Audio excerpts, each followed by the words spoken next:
Good afternoon বন্ধুরা, তোমরা সবাই কেমন আছো? আশা করি তোমরা সবাই খুব ভালো আছো।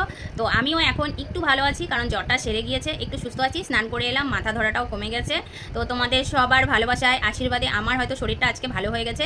কারণ তোমরা যদি ভালো না বাসতে, তোমরা যদি আশীর্বাদ না করতে, তাহলে হয়তো আমার শরীরটা ভালো হতো না। কারণ আমাকে তোমাদের পাশে থাকতে হবে সবসময়, ভালো মন্দ সুখ দুঃখ নিয়ে সবসময় তোমাদের পাশে রয়েছি। তো তোমাদের কিছু গুরুত্বপূর্ণ কথা আমি শেয়ার করব, তো তোমরা শোনো আমি কি বলতে চাইছি।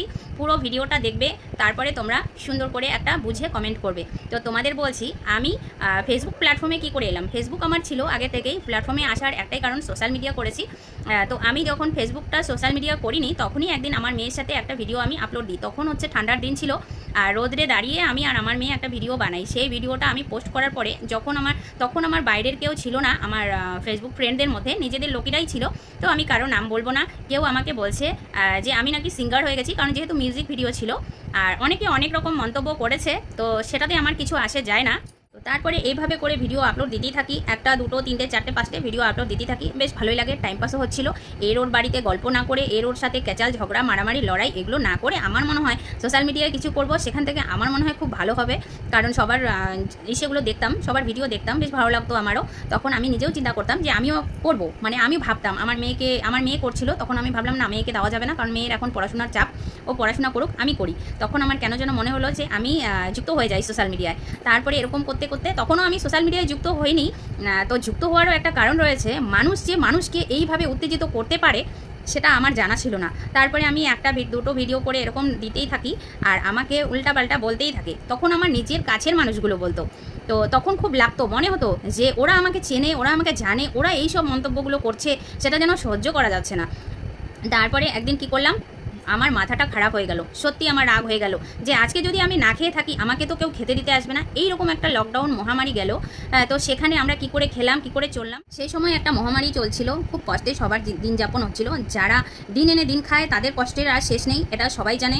গরিব বড়লোক সবার মানে পরিস্থিতিটা একই রকম, সবাই এই জিনিসটা সাফার করে গেছে। তো আমি কাউকে এই ধরনের কথা কোনোদিনও বলবো না, কারণ আমার বলার অধিকার নেই। আমি যদি কাউকে ভালোবাসি, নিঃস্বার্থে ভালোবাসতে পারি, আমি কাউকে অপমান করতে পারি না। তো আজকে আমি কিছু কথা বলছি, যারা আমাকে উত্তেজিত করছিলে তাদের জন্য হয়তো আমি এই জায়গাটায় আজকে আসতে পেরেছি।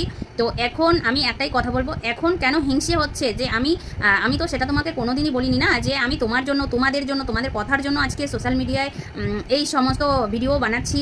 তবে হ্যাঁ, আমি কোনো খারাপ ভিডিও বানাচ্ছি না, আমার যেটা ভালো মনে হচ্ছে আমি সেটাই করছি। তো তোমরা নিশ্চয়ই দেখতে পাচ্ছ, যারা যারা আমার মধ্যে যুক্ত রয়েছে সবাই জানো।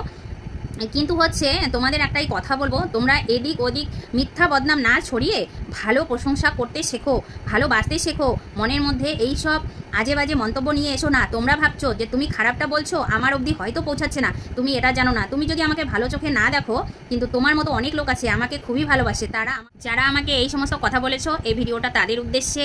সেই দিন একটা রিলস ভিডিও বানিয়েছি বলে আমাকে অনেক কথা বলেছো। আজকে আমার ফুল ভিডিওর কথাগুলো তুমি শুনে যাবে, যারা বলেছো, আমি কারণ নাম উল্লেখ করবো না। তো তোমরা শুনে যাবে, শুনে সুন্দর করে তোমাদের মন্তব্য অনুযায়ী, মানে আমার কথা হিসেবে তোমরা মন্তব্য করে যাবে। যদি আমি খারাপ বলে থাকি সেটাও বলবে, যদি ভালো বলে থাকি সেটাও বলবে। আর তুমি যদি মন্তব্য করো, সবথেকে বেশি খুশি হয়তো আমি হব, কারণ তোমাকে আমি দেখবো যে আমি যে কথাগুলো বলেছি সেই কথাগুলোর মন্তব্য তোমার মনে কি আসে। তারপরে আমি আরেকদিন তোমার এই মন্তব্যটা নিয়ে আরেকটা ভিডিও পোস্ট করব, সেটাও থাকবে তোমার জন্য, তোমাদের জন্য। যারা বলেছো, সেখানে সবাই নয়, কয়েকজন বলেছে, আমি তাদের উদ্দেশ্যেই বলছি। তোমরা তোমাদের মনটাকে পরিষ্কার করো, মনকে ভালো মানে জায়গায় নিয়ে আসার চেষ্টা করো, নিজের মনকে পরিষ্কার করো। দেখবে তোমার সামনে পেছনে যারা রয়েছে, তাদেরকেও ভালো নজরে তোমরা দেখতে পাবে। আর তোমাদের মনে যদি খারাপ কিছু থাকে, তোমরা আশেপাশে সবাইকে খারাপ নজরই দেখবে। যার জন্য এই কথাটা তোমাদের জন্য।